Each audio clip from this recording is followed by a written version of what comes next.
Just out of curiosity, Johnny, where are you gonna put the recording up once we finish?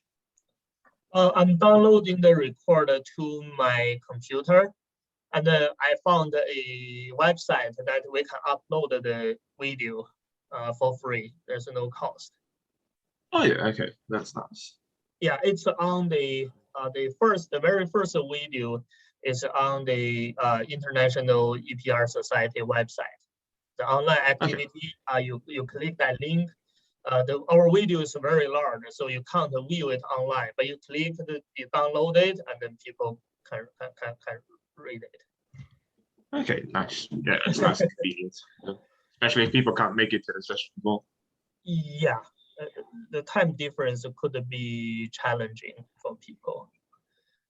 Yeah, it just depends on like when the speakers like are good to speak, I suppose. While we're on the topic, I think we might get started. I think we've given it enough time. So welcome everyone to the second IVM meeting for August of 2021. For today's event, we have Mr. Matthias Bretschneider from Goethe University in Frankfurt. So Matthias completed an MSc in biochemistry before moving on to take up a PhD under the supervision of Professor Dr. Thomas Prisner, starting in 2019. And today he'll be talking to us about his work on the multi-quantum counting of trityl radicals that was published in ACS Journal of Physical Letters in July of last year. So take it away, Matthias. The stage is yours. So, thank you. Hope you can hear me, everybody. Thank you for the kind introduction. It's a great pleasure for me to give you this talk in the IVM. So, as we told before, I will talk today about multi-quantum counting on trityl radicals, which is a work we already published. So first of all, I want to start with a short motivation why we are doing such work here. So in principle, we want to use this method at the end to determine the oligomeric states of proteins, which is with other methods a little bit challenging. So if you take a look on this on the right here, I have two different proteins, and you see one is a pentamer and the other one is an hexamer here. And if you now are able to label every subunit of the protein here marked in the red dots, then with this method, we should be able to count how many spins are dipolar coupled at this protein, and therefore we can determine if it's a pentamer or a hexamer, this protein we are interested in.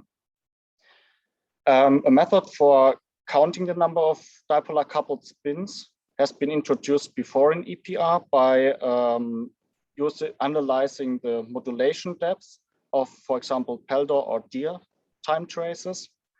And but we don't use this method now. We use another method, which is well known from NMR, which is called multi-quantum counting on trityl radicals. So on dipolar coupled spins, sorry.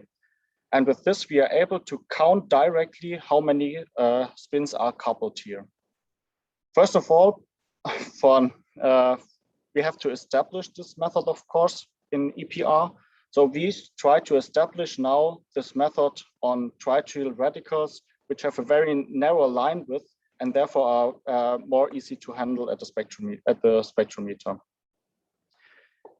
First of all, I'm not sure if everybody is familiar with the basics of pulse DPR. I want to give a short introduction into pulse DPR here.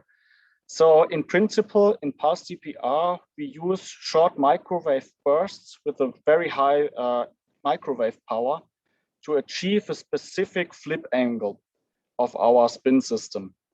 So in principle, we choose there are two flip angles which are common in EPR. First of all, the so-called pi half pulse, which have a flip angle of 90 degrees of our magnetization. And we have this pi pulses, which achieve pi pulse which achieve a 180-degree flip of our spin system. The pulse sequence I've shown here is the so-called Hahn echo pulse sequence, which is mostly used for as a detection sequence also for nearly all pulse CPR methods. So to give a better introduction what's going on during such a pulse CPR measurement. So I have to say now, here in this frame, we are now in the rotating frame, which means that the frame is rotating with the frequency of our microwave. And at the beginning, we have a magnet, of course, so we start with Z magnetization, shown here in red. Then we apply our first pi-half pulse, which I said has now a flip angle of 90 degrees. In this case, I use the pi-half pulse in the Y direction. So we turn our magnetization by an angle of 90 degrees around this Y axis. So we end up with X magnetization. Then we have here a time period between the two pulses where our spin packages dephase a little bit.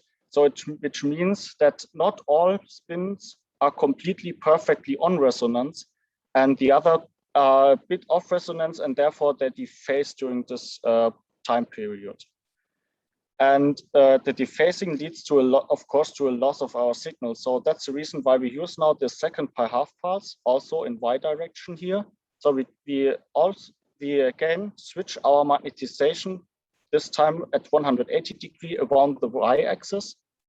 And then the slower parts are now going back, and the faster parts are also going, they refocus back to, in this case, minus X magnetization, and therefore we can get a spectrum at the end, a nice echo. So the echo in principle contains of two FIDs, if you want to say it in this way. Another very important part, as you've seen here also for my work, is now you see I've shown here in the Y direction our pulse. And the phase of the pulse is very important because I use phase cycling also. So we can achieve also our pulses in a different direction. So I've shown before our 190-degree pulse in Y direction, so we end up at X magnetization. But we can also do the pulse in a way that we have now flip around the X axis. And then we land up at minus Y magnetization. And in this case, you can adjust all pulse phases in a way that you can always end up everywhere in the XY axis with a perfect 90-degree pulse. In the past, it has been this phase has been achieved by 4 different channels in the X and the Y direction, and then you have to mix it manually to get also different not only X and Y pulses, but also something between this. But the advantage of the newer spectrometers is that we have a pulse shaper and so-called arbitrary waveform generator, AWG, and therefore we can directly adjust our phase like we want to have it. So for rectangular pulses, it's very easy. You can treat the pulses as a sinus and cosinus function in the real part, the X part, and the imaginary part in the Y part, or in a different way. So we have our X pulses, we end up with minus X, and this we set, for example, to 0-degree pulse. And then we have our Y pulse, now it's 90 degrees shifted, and then we can achieve, okay, we have now here our Y pulse, which corresponds here to 90 degrees. So that's the way how we achieve our pulse phases at the end. And that's a very important part of the further presentation. I told at the beginning that we need also something called phase cycling. And I want to give a short example why we need phase cycling. So in principle, if you have a really perfect spectrometer with a perfect sample and perfect pulses, then you don't need phase cycling this way, because you get only one echo back. But if you have now not perfect ideal pulses, then you get also a lot of different echoes. So in principle, we have this Hahn echo pulse sequence where we get one echo. But if you take now a look, and we have now 3 pi-half pulses, in principle, if we have had perfect pulses, we only would get this echo here, this SE, the so-called stimulated echo. But we don't have this perfect pulses, and therefore we get also here a first Hahn echo from the first and the second pulse. We get here an echo from the first and from the second and the third pulse, from the first and the third pulse, and also we get a so-called refocused echo, RE here now. So we have an echo of the first 2 pulses, and this echo is then refocused by our third pi-half pulse here in this way. So you see, we get a lot, even for 3 pulses, we get now 5 different echoes. And I use 6 pulses for my sequence, and therefore I get tons of different echoes. And one problem is, of course, the overlapping in time of our echoes. So we need to separate, we need to directly figure out which one to filter only the echo we want to have at the end. So I only want to have my multi-quantum echo and not some Hahn echoes which we are refocusing or something.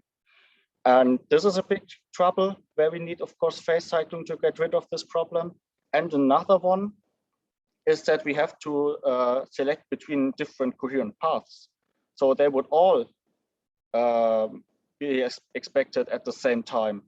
But with phase cycling, we can separate which of the different coherent paths will be refocused, and we are able to detect. So to give a short an overview, how is phase cycling, for example, for the first part here, that we get rid of the other echoes, in principle working. I will show the example of the stimulated echo again. So I've shown that we have this different echoes what we are observing here again. And now we do, this is our first phase cycling step. Now we change the phase of our third pulse, and you see that all unwanted echoes are in the same phase as before, but our stimulated echo is now changing. And also for the third step, now we change the phase of our second pulse. Again, only our stimulated echo is changing in a way, is different from the first phase cycling step. And we need also a fourth phase cycling step. And then at the end, we are subtracting and adding respectively our different time echoes what we observed. And then at the end, we get only one echo, which is the stimulated echo back. And this is the one we wanted to observe. And if you take a look now, if they would overlap, we would always get rid of the different other echoes here in this way. And that's the basic and the principle of phase cycling, why we do this for our measurements here. But for our measurements, of course, we don't need a 4-step phase cycling. We need more steps somehow, but I will come later to this. So now I will start with a short introduction, what is multi-quantum coherence and how we can visualize it in a way. So on the left side, on the right side, I said, of course, we need dipolar coupled spins. So our dipolar coupling depends on this angle phi, and also on this dependent of our distance between the 2 spin labels. So you have to keep in mind, if the spin labels are too far away from each other, then we are not able to perform our multi-quantum measurements, of course. So on the left side here, you see now a scheme of a 2 spin system, which are dipolar coupled. And for normal measurements in EPR, you would only observe this so-called SQ single quantum transitions, which are marked here in blue. So in principle, if you perform normal measurements, you would excite only these transitions here. But now, as you see, we can also get this transition or this transition. And this one here is called the 0 quantum transition or the double quantum transition. And that's what we are interested in, this transition here. In some cases, they are also called forbidden transition because you can excite them, of course, but it's not possible to detect them directly. The single quantum coherence you can directly detect, but the double quantum coherence, you have to somehow reconvert it back into single quantum transition that you are able to detect them at the end. And in the same way, you can do this scheme also for triple quantum and so on, but I only wanted to show here the most simple way how you can visualize this double quantum transition here. So now I will go a little bit more into detail for this pulse sequence which we use. In principle, you need a preparation phase. Then we have an evolution and a detection. That's a principal scheme how the most pulse sequences are working. So for this preparation part, here we want to generate our multi-quantum coherences. So first of all, we need, of course, we are starting with set magnetization, and we want to get somehow, we want to generate our multi-quantum coherences. In this evolution part now, the multi-quantum coherences are evolving. And then, of course, as I said, multi-quantum coherences are not directly possible to detect. So we have to reconvert it and for the detection at the end. So the most simple pulse sequence which is possible is this 4-pulse multi-quantum coherence measurements in EPR. If you want to do it in NMR, you don't need this refocusing pulse at the end for the detection. So as I said, at the beginning, we need this pi-half pulse to generate our to generate magnetization in the XY plane. And the combination of this second pulse, which is also a pi-half pulse here, we are able to excite different multi-quantum coherences. We are able to excite all multi-quantum coherences up to n if we have a system with n dipolar coupled spins. Of course, there's not possible to get higher quantum coherences than the number of dipolar coupled spins. Then we have our evolution period here, where our multi-quantum evolution part our multi-quantum transition can evolve. And then we have this pi-half pulse, which reconverts our multi-quantum coherences back into single quantum coherence, which we are able to detect. In this case, it's antiphase magnetization. And then we refocus with this pi pulse, our echo for the detection at the end.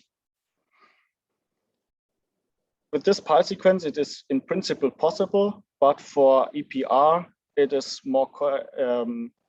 better to add in these 2 time periods also a pi pulse to refocus our magnetization, which we generate at the beginning, to have a better possibility of our multi-quantum coherences, because we have more magnetization which is in phase at the end. And this pulse sequence has been introduced by the group of Jack Fried, who performed also double quantum coherence measurements before in EPR. So now a little bit more into detail for this 6 pulse sequence, which we at the end use. So we have this 6 pulses, and this is now a so-called coherent path diagram. So we have here the different coherent orders. And we start the segmentization with 0 coherent order, and then we get into the XY plane, and this is the 1 coherent order, single quantum transition, what we are able to observe. The pi pulse now changes the coherent order from plus to minus. So we have here a change of the coherent order of 2. So we change from +1 to -1. And now with this pi-half pulse, we generate different coherent orders.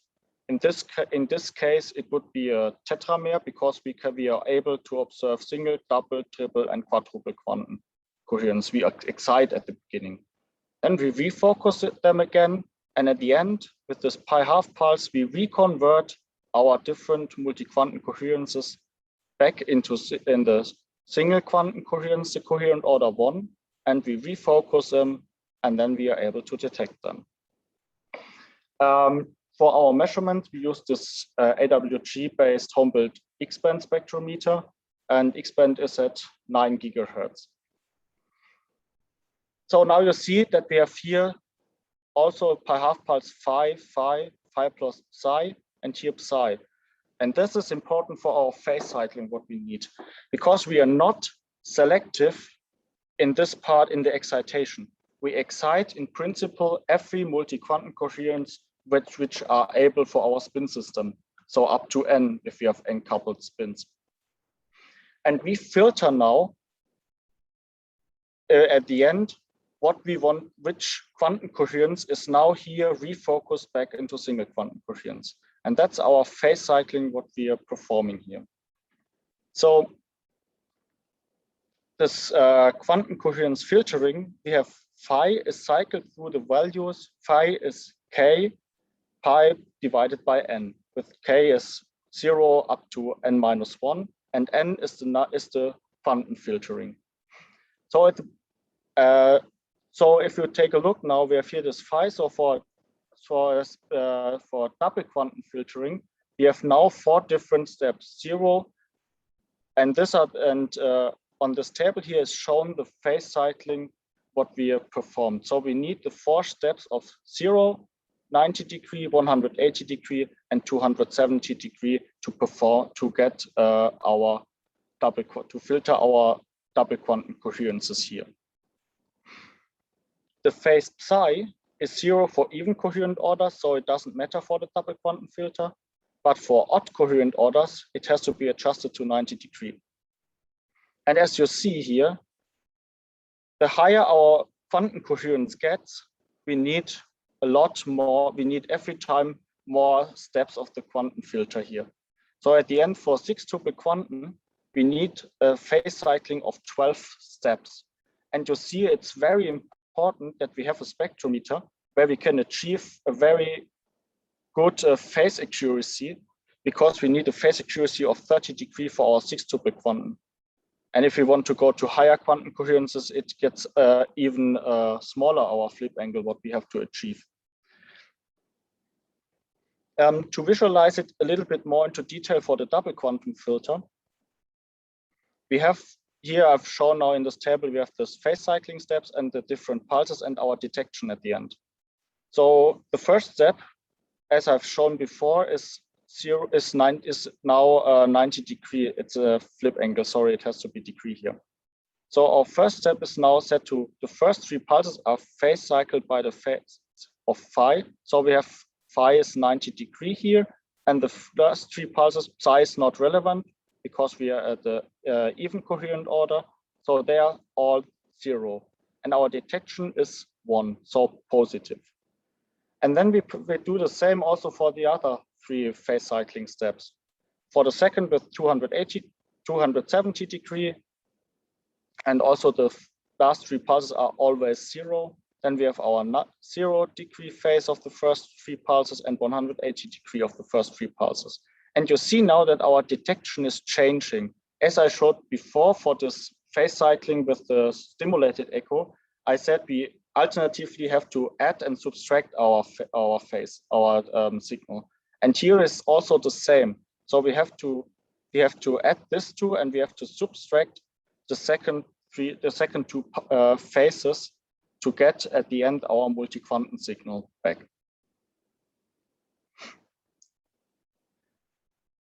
I said before that it's very important that our spectrometer has a very high phase accuracy for this measurement. Of course, if we need the 30 degree steps of our phase, it is very important to have to check before this measurement if this spectrometer has this phase accuracy. Therefore, I performed an Hahn echo experiment where I change the phase of our first pi half pulse in steps of 22.5 degree. And then I plotted the echo intensity in X and in Y direction against the theoretical values what we would observe. So in red, you see a normal circle because it should be a circle from the because the phase and the amplitude should be in every direction the same. And in red, the red dots here, these are the phases what we would expect should be our phases from this 22.5 degrees phase cycling step. And in blue, there's shown now the experimental data, and you see there are slightly differences but in principle, the phase accuracy is very high. So if we need 30-degree steps, we are able to perform this measurement with high precise phase accuracy here. Now I will go a little bit into more detail what model compounds we use. As I said, we use Trityl model compounds. This part here is a Trityl, a triaryl radical, and we have here now a B radical, a tri radical, and a tetra radical, which are used for this multi-quantum measurements. We had also later on the monomer, which I've shown here in this on the right side. So the right side shows now an absorptive spectrum of our 4 radicals, and in black is now the mono radical, and you see these shoulders here. This shoulders here arises from the 13C, but you see also for B, tri, and tetramer, the spectrum gets even broader, and that's not an effect of the 13C coupling yet now. That's an effect of the dipolar coupling which we have here now. Unfortunately for the spin systems, because you see we have a very flexible linkers, we are now in the so-called strong coupling regime, and due to this narrow line width, we see now this broadening due to the dipolar coupling here. That's the reason why this tetramer is a lot broader than our mono radical here. But nevertheless, these radicals are very nice because we are able to excite the whole radical, the whole spectrum of these radicals by using rectangular pulses. So I performed this experiment by using a 4 nanosecond pi-half pulse and the 8 nanosecond pi pulse. So it's important what is the excitation bandwidth now of our 8 nanosecond pi pulse, because it's the longest one and it's the most unselective pulse. And here with this dotted line is shown the excitation profile. It's a normal sinc function of our rectangular pulses. And you see we are completely able to excite the whole radical even for this tetramer. And so we can start and perform our multi-quantum measurements. We know now that the phase accuracy is good enough, and we know that we are able to excite the whole radical using this short rectangular pulses. So first of all, I performed this experiment with the dimer, the B radical, and you see, to explain it, this here is every time is a measurement with the QF is the quantum filter. So we have the double quantum filter, we perform the triple quantum filter, quadruple, quintuple, and sextuple quantum filter. This axis here shows now the real time. So if you take a look on this pulse sequence, I've shown here also this part here, and that's in principle what we are detecting here. So we directly observe our echo after our pulse sequence here. And the other axis is shown here now, the echo intensity divided by the intensity of our double quantum signal, which should be in principle the highest echo what we would observe. So for our B radical, now we observe a very nice echo if we perform the measurement with a double quantum filter. That's also what we would expect. And our number of dipolar coupled spins is now 2. So we would expect to get a single quantum transition and also the double quantum coherence. And you see, for higher quantum coherence, as expected, we don't get any signal here. This looks very nice. So then we performed also the measurement with our tri radical. Now we have 3 dipolar coupled radicals. So we would expect to get some signal in the double quantum filter and also the triple quantum filter. And for our measurement, we see also that we have now a signal in the double quantum filter and a very nice signal in the triple quantum filter. For higher quantum coherences, we don't even see any signal for this measurements. At least we performed the same measurement also for the tetramer. And we see also that we have a nice signal with performing the double quantum filter. For the triple quantum filter, now we have a very low signal, but there's something. And for the quadruple quantum, we see also an echo. And for higher quantum coherences, we don't observe anything. So with this measurement, we could show that we are able to count how many spins are dipolar coupled with this trityl radicals up to 4 now. A second part, what we observed then is that we wanted to take a closer look on the multi-quantum T2 times.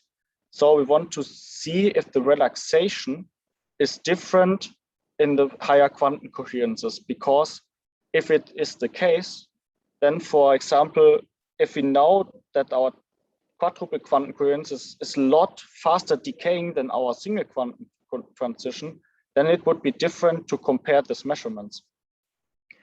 And even to detect, if anything, if the time is too short. So we performed the experiment with this pulse sequence I've shown here. The tau value is fixed for all 3 values, and the TF is now incremented in steps of delta t. And we performed the measurement for the single quantum transition coherence. In this case, it is a little bit different because we have only used a Hahn echo pulse sequence. So we have only used 2 different pulses and incremented the time steps. But for the double quantum coherence, we use this pulse sequence. And you see we have this modulation on top of our decaying signal, which is due to the deuterium E-seam effect, the spin echo envelope modulation. For the single quantum transition, everything looks nice. And for the double quantum, we also get here this modulation, of course. And then in red is now fitted an exponential decay for our data. And in this table here is shown now for the different radical, our different quantum coherence T2 times. So for the B radical, the observed T2 time is something around 3 microseconds. And for the double quantum, it's a bit shorter. It's 2 microseconds. And the same we observe also for our trimer and tetramer, that our multi-quantum T2 times are a little bit shorter than our single quantum T2 times. So here 2.7, 2.4, 2.4. But even for higher quantum coherences, they are in the same order of magnitude like our single quantum transitions. And therefore, we can be sure that our experiments don't show any artifacts somehow, but it's a real signal, because we would expect that with this T2 times, we can perform our measurements. So with this, I want to summarize my talk a little bit. So during this talk, I've shown now that we are able to detect and separate our different multi-quantum signals with n up to 4. So for this trityl radicals. So we are able to distinguish if it's a D, tri, or tetramer at this point. And we also determined the multi-quantum T2 times, which are slightly shorter than our single quantum T2 times, but in the same order of magnitude, which is very important that we are able to perform these measurements. As a short outlook, I said at the beginning that we want to observe the oligomerization of different proteins, the oligomeric states of proteins, and therefore the trityl spin labels are not this common at the moment up to now. So a more common spin label for proteins is the nitroxide spin label. And we are trying now to optimize the 6 pulse sequence also for nitroxide spin labels. But with this spin labels, several challenges appear. So the spectral width of our nitroxide radical is a lot broader due to this anisotropic nitrogen hypofine coupling, which we have now. So on the right side here, you see this absorptive spectrum of in black our trityl radical, and in red now this nitroxide spectrum, and you see it's a lot broader. And with this broad spectrum, we are not able to excite the whole spectrum by using rectangular pulses anymore. And we are trying to get rid of this problem by using broadband excitation pulses, for example, adiabatic pulses, to excite the whole spectrum again, and then performing our multi-quantum measurements also with nitroxide radicals. That's an outlook what we are trying to do at the moment. With this, I of course want to thank Professor Bretschneider for the possibility to do this nice stuff in his group. And also I want to thank my collaboration partners from Novosibirsk who synthesized this Trityl radicals for my measurements. And at the end, of course, I want to thank you for your attention. Right, thank you very much, Matthias. It was a really wonderful presentation and very accessible as well, coming from a largely synthetic background myself. So, and it's really interesting to see how you can basically count how many spins a dipole couple just from using a pulse sequence. So if anyone has any questions, feel free to unmute yourself and ask, or if not, you can just type them in the chat and I'll read them out for everyone.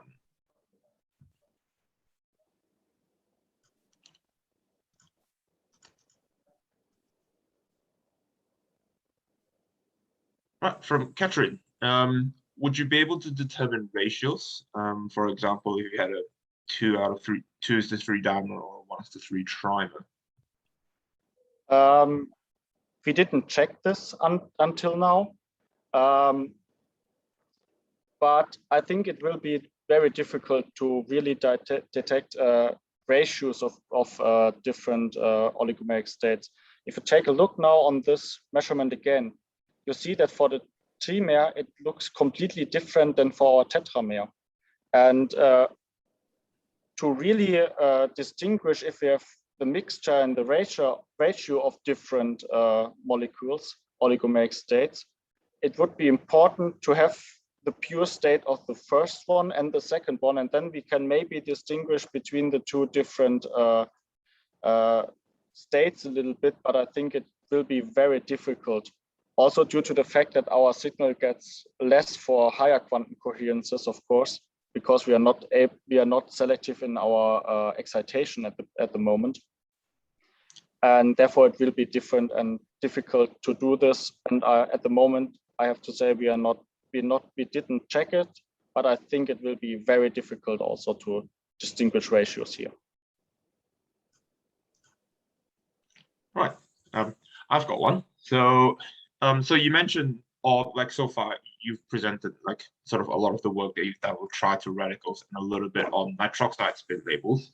Would you be able to use a combination of two different spin labels and then perform your spin counting from there? So like one Trityl radical, one, and say like maybe a tempo motif on the other.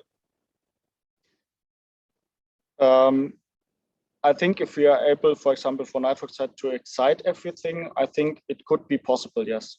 But we didn't check. That's also if we are able to perform the measurements, and we can check want to check also on different if we have a mixture of different radicals. But I think in principle it should be possible. It should behave a little bit different, I think, but it should be possible. Right, very nice. Does anyone have any more questions? From Agalaki, is there any correlation between the measurement temperature and the manifestation of your multi-quantum?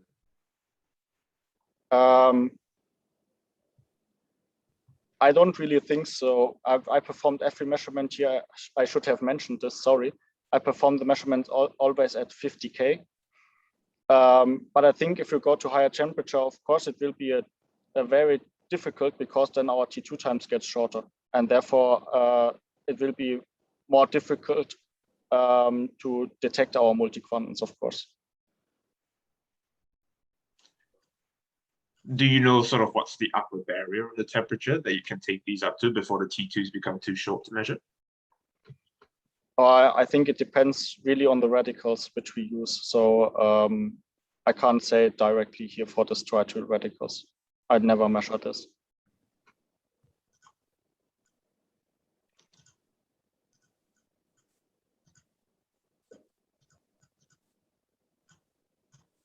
Right. So So also for the second, if I can enhance or the multi-quantums, I can't say it directly because we didn't check it. We measured only at the same temperature every time. But maybe I can check this. That's a nice opportunity also to enhance the signals.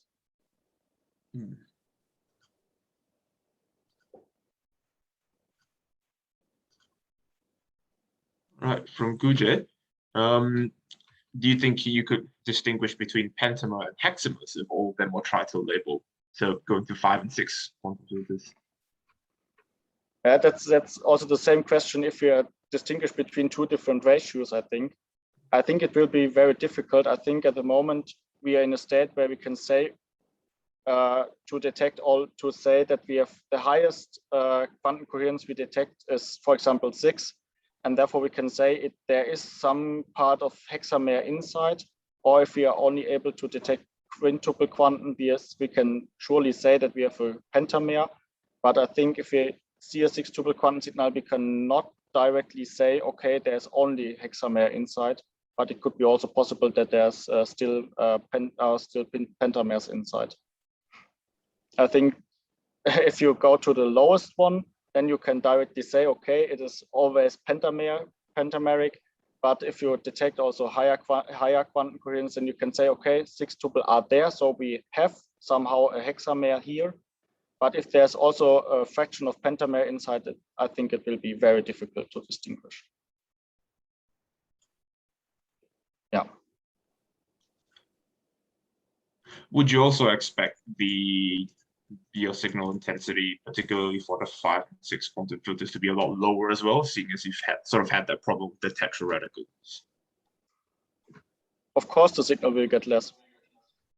Of course. So I didn't have a pentamer now, but for the nitroxide we might have one. We don't know it. I don't know exactly now because we are always testing this sequence at the moment. And of course, the signal will get less.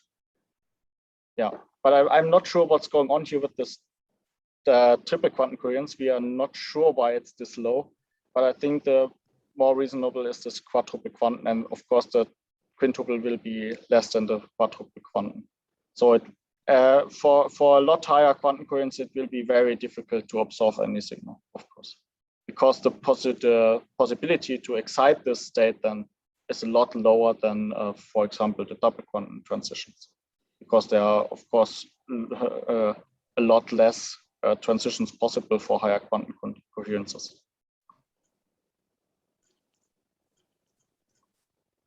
One aspect to get rid of this a little bit might be to selectively filtering, for selectively exciting our one specific multi-quantum transition. But therefore the pulse sequence gets a lot longer, and we didn't check it now. And I'm not sure if the pulse sequence gets a lot longer, if the signal will get at the end better than this one here now. It is possible. It has been shown in NMR that selectively excitation is possible and it enhances the signal, but they don't have this problem with the C2 time this much.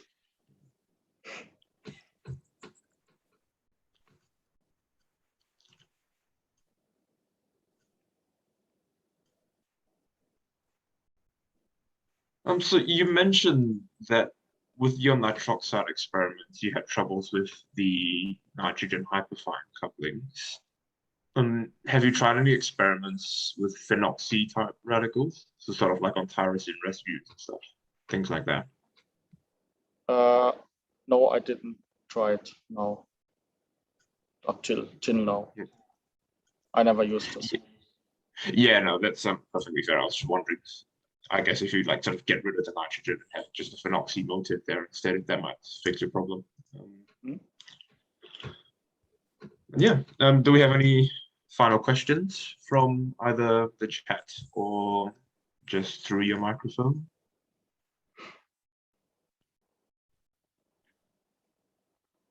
Well, if not, then I think we might finish it up here. Thank you very much, Matthias, for a wonderful presentation and really engaging talk.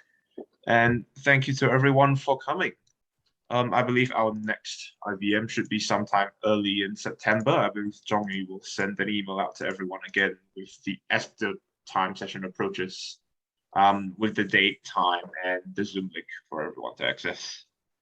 So yeah, thank you all for coming, and I hope you all have a wonderful morning, afternoon, evening, depending on where you're at.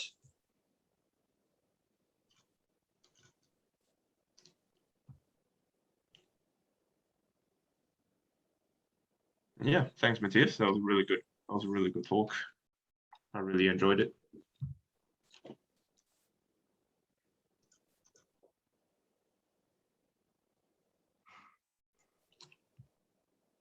Yeah, of course. Thanks for the possibility to do this talk here, to give this talk here. It was now, I think, a little bit shorter than I expected it for my test. Oh, no, that's fine.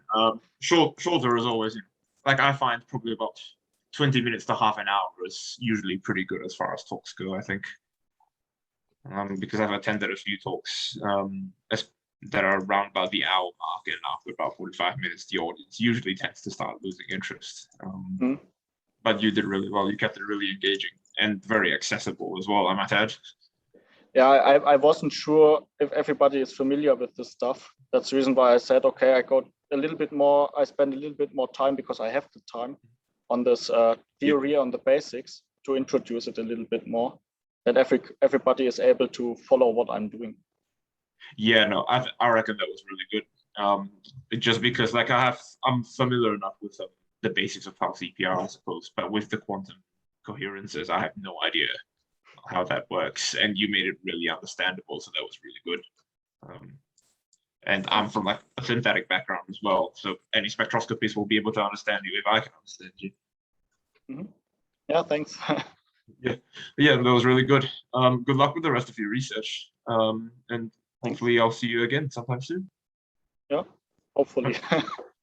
Yeah, hopefully. See ya. Take care. Bye.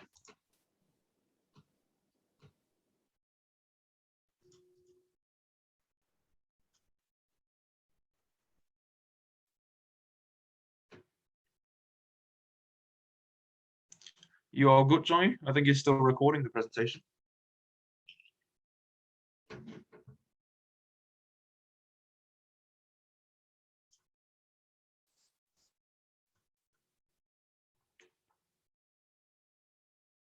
Hello, Zhongyi.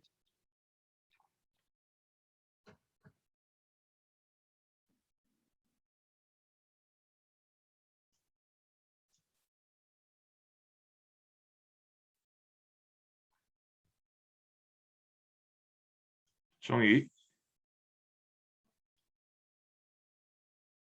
I think you're still recording. The video is going to be really long with just my creepy voice at the end.